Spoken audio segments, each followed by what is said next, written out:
Tonight at 6, the legal team representing the man who carried out the Tops mass shooting is once again trying to delay his federal trial. They claim the timing of that trial, tied so closely to the date of the tragedy, could prevent him from getting a fair trial. And now they're pointing directly at local news coverage, including ours here at Channel 2, as part of the argument. The new developments come just 2 days after the community marked 3 years since that mass shooting occurred.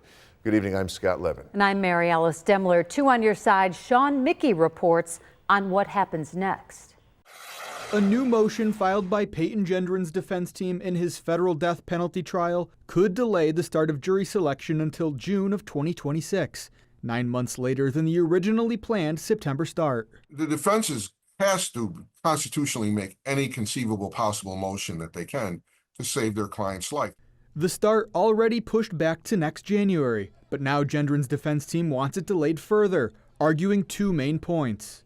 They claim media coverage of the anniversary in the month of May jeopardizes his right to a fair trial. The lawyer specifically mentioning 2 on your side's extensive reporting this past month. By starting in June, they say it reduces the risk of prejudice. Attorney John Elmore represents some of the victims' families. There are ways to insulate a jury from the media. You can direct them to not look at the media. You can sequester them and make them stay in a hotel room and keep them away from media. So there are ways to keep the jury from being influenced by the media if they're selected. The second and perhaps more persuasive argument is a cancer diagnosis to one of Gendron's defense lawyers.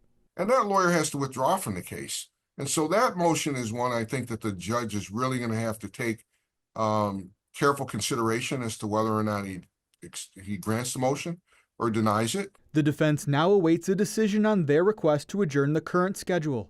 On your side, Sean Mickey, Channel 2 News.